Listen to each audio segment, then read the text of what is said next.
नमस्कार दोस्तों। आज हम लोग कक्षा 10 एनसीईआरटी किताब के गणित पढ़ेंगे। गणित में ये आज हम लोग दूसरा पाठ यहाँ पर पढ़ेंगे, बहुपद। बहुपद का पूरा बेसिक से लेकर सब कुछ आज हम लोग देखेंगे। बहुपद के बेसिक में सबसे पहला आता है बहुपद की परिभाषा। तो हम यहाँ पर थोड़ा सा लिखे हैं, इसको देख लिया जाए। एनसीईआरटी क्लास 10 मैथमेटिक्स पाठ 2 बहुपद। बहुपद की यहाँ परिभाषा में देखा जाए, ठीक है, ऐसे बीजीय व्यंजक जिसमें चर का घात धनात्मक पूर्णांक हो तो उसे बहुपद कहते हैं।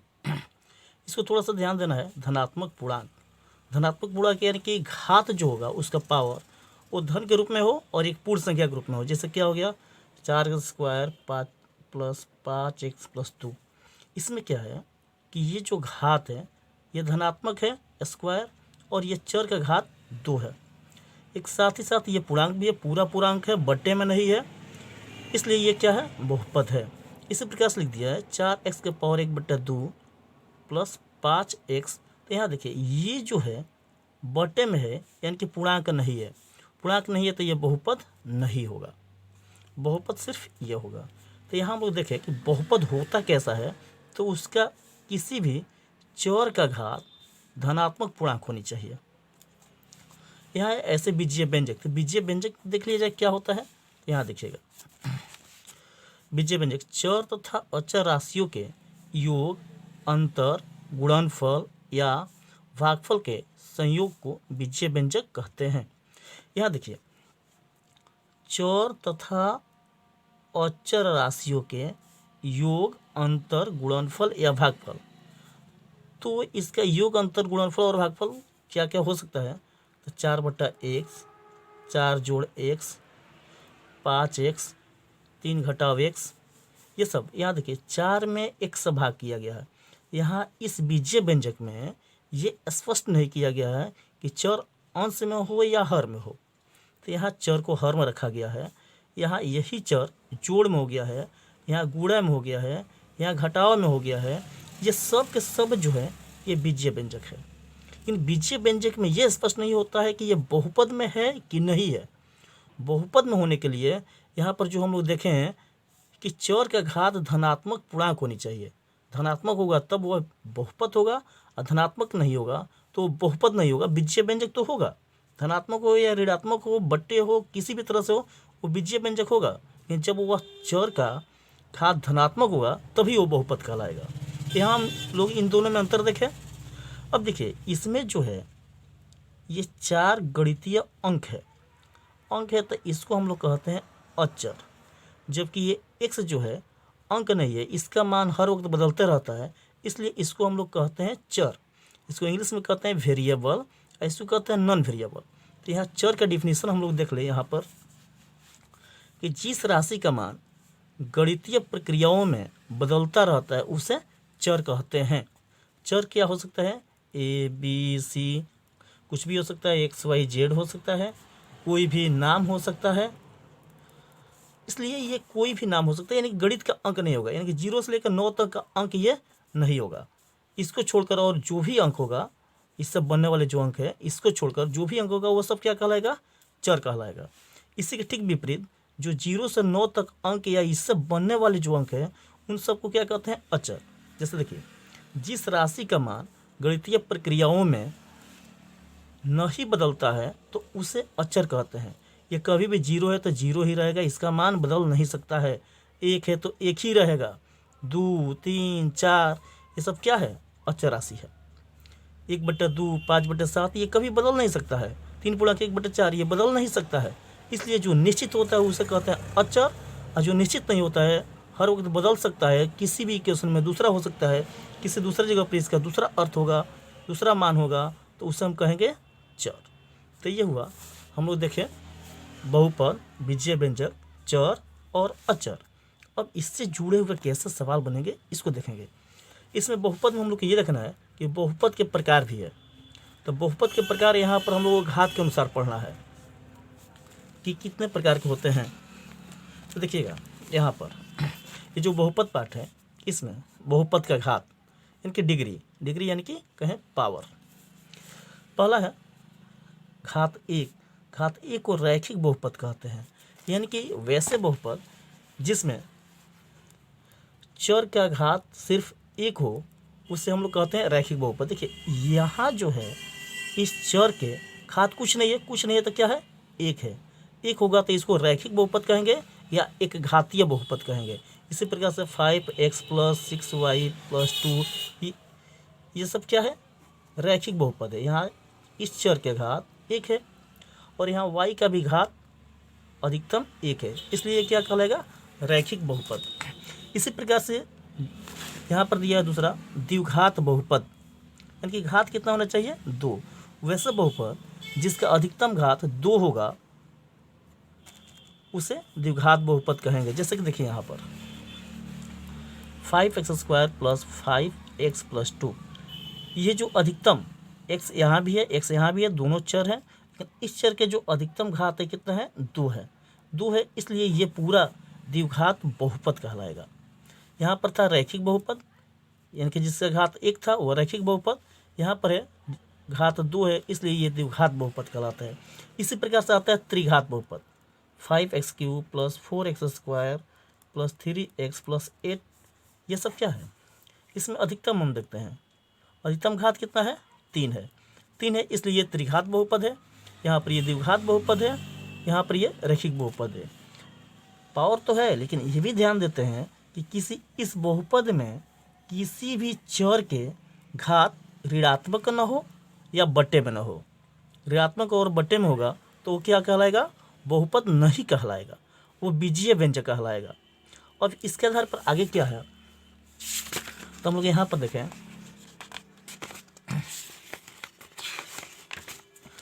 एग्जाम्पल में, तो एग्जाम्पल में यहाँ पर दिया है नीचे दिए गए आकृति 2.9 में ग्राफ को देखिए। प्रत्येक आकृति y = px जहाँ px एक बहुपद है का ग्राफ है, ग्राफों से प्रत्येक के लिए px के शून्यकों की संख्या ज्ञात कीजिए। अब यहाँ बात की है शून्यकों का, तो हम लोग शून्यक देखें क्या होता है तब आगे बनाएंगे। देखिए यहाँ एक हम ग्राफ बनाएं तो इसमें ये जो होता है x अक्ष होता है, इधर का जो दाहिने तरफ का होता है ये x अक्ष कहलाता है, धनात्मक होता है, और ये बाएं वाला x डैश कहलाता है। ये जो होता है धनात्मक और ये ऋणात्मक होता है। ये कहाँ शुरू होता है, तो शून्य से शुरू होता है, 0 से। 0 के दाहिने धनात्मक और 0 के बाएं ऋणात्मक। ठीक इसी प्रकार से इस जगह से 0 से ऊपर जाते हैं तो ये भी धनात्मक होता है, ये y अक्ष कहलाता है, और यहाँ से नीचे आते हैं ये ऋणात्मक होता है, ये y डैश कहलाता है। यहाँ पर जो शून्य की बात हुई है हम लोग का x का शून्यक, x का शून्यक यानी कि x अक्ष पर कहीं ना कहीं वह होना चाहिए मान। तो यहाँ पर देखेंगे कि अगर एक कोई ग्राफ होता है इस तरह का तो हम x पर देखते हैं कि x पर ये कहाँ है, इसका क्या क्या मान है, इस मान को ही हम क्या कहते हैं, इसके लिए शून्य कहते हैं। तो इसी के अनुसार हम लोग यहाँ पर देखें एग्जाम्पल नंबर 1, देखिएगा इसमें कह रहा है कि क्या है, px के शून्यक, x यानी कि यहाँ x पर हमको ध्यान देना है। देखिएगा ये पहला उदाहरण में ये जो पहला आकृति है तो ये जो ग्राफ है ये x लाइन को एक जगह कट कर रहा है, इसलिए इसके शून्यकों की संख्या कितना होगी, 1, क्योंकि ये x पर कह रहा है। तो x पर देखेंगे ग्राफ कितना जगह कट कर रहा है, जितना जगह कट करेगा उतना ही शून्य की संख्या होगी। अब यहाँ पर देखिए ये x अक्ष को 2 जगह कट कर रहा है ये ग्राफ हमारा, तो इसका शून्य कितना होगा, 2। ये जो ग्राफ है x अक्ष को 1, 2, 3 जगह कट कर रहा है तो इसका शून्य की संख्या कितना होगा, 3। इसी प्रकार से यहाँ देखिए ये जो ग्राफ की लाइन है ये इस x अक्ष को एक जगह काट रहा है, इसलिए इसके शून्यकों की संख्या कितनी होगी, 1। उसी प्रकार से ये ग्राफ इस x अक्ष को एक जगह स्पर्श कर रहा है, यानी कि x में टच कर रहा है तो ये शून्यक होगा, यानी कि इसके शून्यकों की संख्या कितना होगी, 1। यहाँ पर देखिए ये जो ग्राफ है x अक्ष को 1, 2, 3, 4 जगह कट कर रहा है, इसलिए इसके शून्यकों की संख्या कितनी होगी, 4। इसी प्रकार से हम लोग आगे इस एग्जाम्पल के बाद एक्सरसाइज है, एक्सरसाइज को भी देख लिया जाए। तो यहाँ पर है प्रश्नावली 2.1, इसमें कह रहा है किसी बहुपद px के लिए y = px, यानी कि x को ध्यान देना है यहाँ पर, एक्स का ग्राफ नीचे आकृति 2.10 में दिया गया है। प्रत्येक स्थिति में पी एक्स के शून्यकों की संख्या ज्ञात कीजिए। अब इस पहला में देखा जाए कि ये जो वाई अक्ष को काट रहा है, लेकिन ये लाइन एक्स को कहीं नहीं कट कर रहा है, इसलिए इसकी शून्य क्या होगी? 0, क्योंकि एक्स को नहीं कट कर रहा है, हमको एक्स को ध्यान देना है, तो इसके शून्यकों की संख्या कितनी होगी? 0। उसी प्रकार से यहाँ देखिए ये जो ग्राफ है यहाँ पर ये एक्स अक्ष को एक जगह कट कर रहा है, इसलिए इसके शून्यकों की संख्या कितनी होगी? 1। यानी कि ग्राफ लाइन को एक्स अक्ष को कितने जगह कट कर रहा है, हमको इस बात को ध्यान देना है, क्योंकि यहाँ कह रहा है कि पी एक्स के लिए, यानी कि एक्स को ध्यान देना है। यहाँ से ये देखिए एक्स को 1, 2, 3 जगह कट कर रहा है, इसलिए क्या होगा? ये इसका शून्य 3 होगा। इस ग्राफ में देखिए ये जो ग्राफ है एक्स अक्ष को 2 जगह कट कर रहा है, इसलिए इसके शून्य की संख्या कितनी होगी? 2। यहाँ पर देखिए एक्स अक्ष को कितना कट कर रहा है? 1, 2, 3, 4, इसलिए इसके शून्य की संख्या कितनी होगी? 4। इसी प्रकार से यहाँ ये जो ग्राफ है एक्स अक्ष को 1, 2, 3 जगह कट कर रहा है, या कहें कि स्पर्श भी कर रहा है, इससे शून्य की संख्या कितनी होगी? 3। इस तरह से ये हम लोग का प्रश्नावली 2.1 समाप्त हुआ। इसके बाद आगे देखा जाए हम लोग एग्जाम्पल के लिए यहाँ देखिए कुछ बातें बताना जरूरी होगा कि शून्य किससे कहते हैं, शून्यकों का योगफल और शून्यकों का गुणनफल। तो आइए यहाँ पर हम लोग देखें कि यहाँ दिया है शून्यकों का योगफल अल्फा बीटा। इसके बारे में हम तो लोग थोड़ा सा देख लिया जाए कि शून्य क्या होता है। तो शून्यक होता है कोई भी दिया गया बहुपद होता है, यानी कि दिए गए बहुपद में चर का ऐसा मान ज्ञात करना जिससे उन सभी का मान शून्य के बराबर हो जाए तो उसे शून्यक कहते हैं। जैसे देखिए एक रैखिक बहुपद लिया जाए 4x घटाओ 4 बराबर 2। इसके लिए हम लोग देखा जाए शून्य क्या होगा। देखिए इसको जैसे हल करेंगे तो क्या होगा? 4x बराबर ये 2, ये 4 जो ऋणात्मक है इधर जाएगा तो धनात्मक होगा, यानी क्या होगा? 4x बराबर 6 हो गया, x बराबर 6/4 कट गया, यानी कि 3/2 हुआ, इसलिए x बराबर 3/2। ये x का जो मान आया यही इस बहुपद का शून्यक हो गया। यानी कि यहाँ पर जो हम लोग लिए हैं इस बहुपद को इधर हम अंक ला दिए हैं, तो ये क्या हो गया है? समीकरण बन गया है। अब इसके बाद इसको हल करते हैं, या ऐसे हम कहें कि 4x + 2 इतना का शून्य क्या होगा, तो हम इसको बराबर में 0 लगाते हैं, 0 लगाते हैं तो यह समीकरण बन जाता है। और तब इसको हल करते हैं 4x बराबर -2, x बराबर हो जाएगा -2/4, ये कट जाएगा, x बराबर -1/2 आया। यानी कि इस बहुपद का कहें कि शून्य क्या है? -1/2 है। ये -1/2 इस बहुपद में रखेंगे तो इस पूरे बहुपद का मान किसके बराबर आ जाएगा? शून्य के बराबर। यही बात यहाँ लिखा गया है कि शून्य क्या है? दिए गए बहुपद में चर का ऐसा मान ज्ञात करना जिससे उन सभी मान 0 के बराबर हो जाए तो उसे शून्य कहते हैं। जैसे कि इस बहुपद में क्या है? x बराबर -1/2 आया है, यही शून्य हम लोग को यहाँ पर देखना है। यहाँ एक साथ दिया है, ये शून्य के लिए शून्य क्या माना है? यहाँ अल्फा और बीटा, इसका ध्यान रखिएगा। इसका नाम है अल्फा और इसका नाम है बीटा, अल्फा और बीटा। तो यहाँ यही दिया है शून्यकों के योगफल के लिए, शून्यकों का योगफल अल्फा + बीटा = -b/a एवं अल्फा × बीटा बराबर c/a। इन दोनों को हम लोग को याद रखना होगा, यानी कि कहें कि ये चिन्ह अल्फा और बीटा याद रखना होगा, और अल्फा + बीटा बराबर -b/a अल्फ़ा इंटू बीटा बराबर सी बाई ए, इसको ध्यान रखना होगा। इसके साथ साथ क्वेश्चन ये भी पूछता है कि 1/α प्लस 1/बीटा इक्वल टू, तो इसको हम लोग को निकालने के लिए ये तीनों पर क्वेश्चन बनता है। इसको हम लोग सॉल्व कर लें, अल्फ़ा बीटा इसका लघुत्तम हो जाएगा, इससे अल्फ़ा से अल्फ़ा कटा बीटा आ जाएगा और प्लस यहाँ अल्फ़ा आ जाएगा। देखिए alpha plus beta equal to हम लोग को मालूम है माइनस बी बाई ए, और alpha into beta equal to C by A. तो यहाँ पर क्या हो जाएगा माइनस बी इंटू ए और सी इंटू ए कट गया, यानी कि आ गया माइनस बी बटे सी, माइनस बी बटे सी। इसलिए हम लोग का एक सूत्र बनता है 1/α प्लस 1/बीटा इक्वल टू माइनस बी बटे सी। ये तीन का सूत्र 1, 2 और ये 3, इन तीनों सूत्रों का हम लोग द्विघात बहुपद में प्रयोग करेंगे। देखिए द्विघात बहुपद ax² प्लस bx प्लस सी के रूप में होता है। यहाँ कहें द्विघात बहुपद का रूप, द्विघात बहुपद का रूप, द्विघात बहुपद किस रूप में होता है ax² प्लस bx प्लस सी के रूप में। यहाँ हम लोग को ये ध्यान देना है कि ये जो घात 2 है तो इसके शून्यक 2 होंगे, ये घात 2 है तो इसके शून्यक 2 होंगे, और उन शून्यकों को हम लोग अल्फ़ा और बीटा से दर्शाएंगे। और ये सभी के सभी जितने भी मान निकला है ये सिर्फ द्विघात बहुपद के लिए निकला है।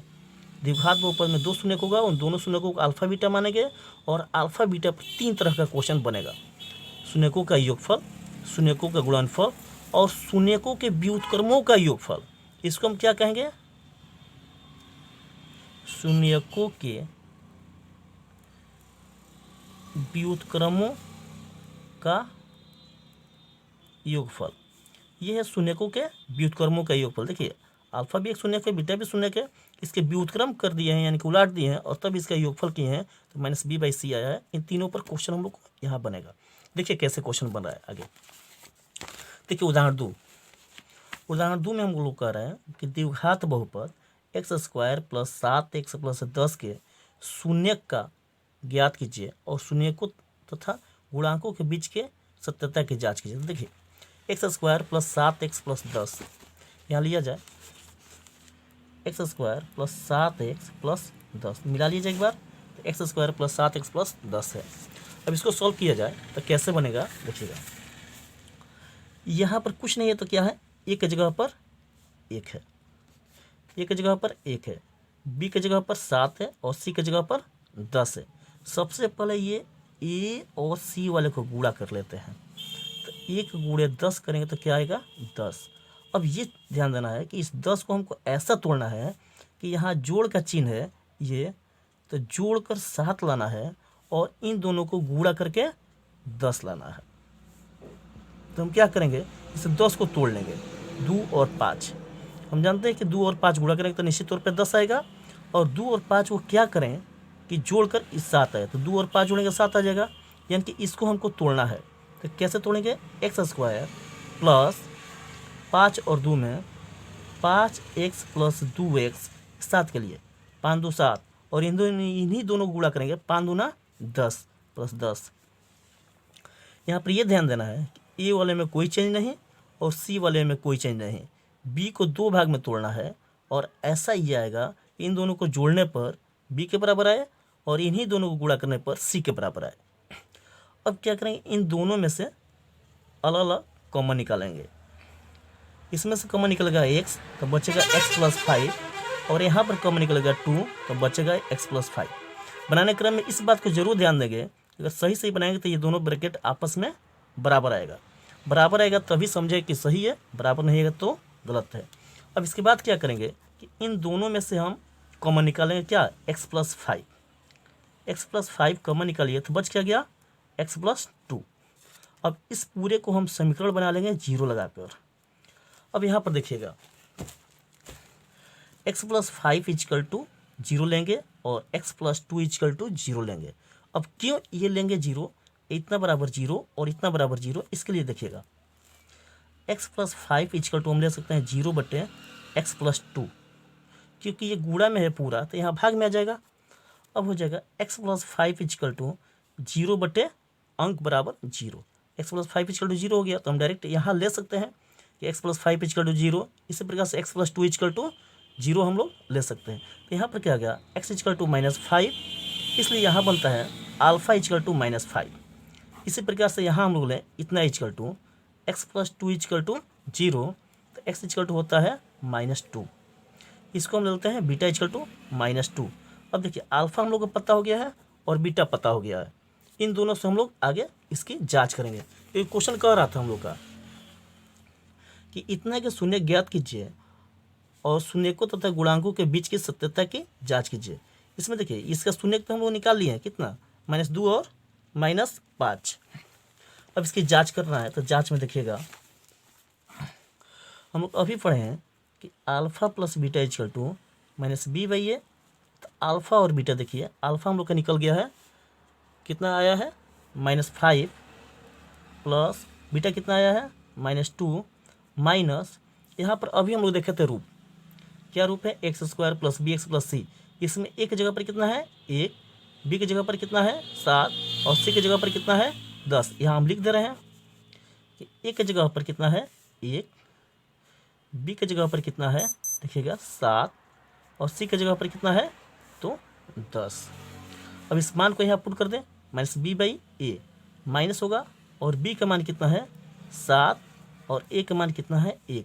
देखिए -5 प्लस माइनस माइनस 2 और ये हो जाएगा -7। इन दोनों को भी हम जोड़ देंगे क्योंकि माइनस माइनस प्लस होता है, -7 बराबर -7। यह हमारा जांच हो गया। किस पर, शून्यकों के योगफल के लिए, शून्यकों का योग। इसी प्रकार से हम लोग जांच कर लेंगे शून्यकों का गुणनफल। देखिए यहाँ पर शून्यकों का गुणनफल देखिएगा, यहाँ शून्यक हम लोग कितना निकला है, अल्फा इक्वल टू -5 और बीटा इक्वल टू -2। फॉर्मूला पर लिख लें, अल्फा इंटू बीटा बराबर क्या होता है c/a। अल्फा कितना है -5 इंटू -2, c का मान कितना है 10/1। दोनों गुणा करेंगे तो माइनस माइनस प्लस हो जाएगा, 5 दूना 10 बराबर 10। जांच हुआ। इस प्रकार से हम लोग को बनाना है आगे। अब इसके बाद देखिए इस 2 के बाद एग्जाम्पल 3 कह रहा है कि बहुपद x² - 3 के शून्य ज्ञात कीजिए और शून्यकों तथा गुणांकों के बीच के संबंध की जांच कीजिए। अब यहाँ पर देखिए क्या क्वेश्चन कह रहा है, x² - 3 लिया जाए, x² - 3। अब इसको हम लोग 2 तरीका से बनाएंगे। सबसे पहले कि इसका हम लोग मान निकाल लें, तो इसको हम लोग समीकरण बना लेते हैं 0 लगाकर। x² इक्वल हो जाएगा 3, x² इक्वल होगा, इसको हमको घात के रूप में लाना है क्योंकि x का मान निकलना है, x² का नहीं निकलना है। तो इसको भी स्क्वायर में करके स्क्वायर कटा देना है, तब x बराबर निकलना है। देखिए प्लस और माइनस दोनों कर लेंगे, √3 कर लेंगे, इसका होल स्क्वायर कर देंगे। क्यों करेंगे ऐसा, क्योंकि इसको रूट में करेंगे तो रूट के लिए हम स्क्वायर कर दिए, स्क्वायर से रूट कटेगा, और प्लस का भी स्क्वायर करेंगे तो प्लस में आएगा, और माइनस का भी स्क्वायर करेंगे तभी भी प्लस में आएगा। इसलिए मैक्सिमम चांस देखते हैं क्या बनता है। इस स्क्वायर से ये स्क्वायर कट गया, यानी कि x इक्वल टू हो गया ±√3।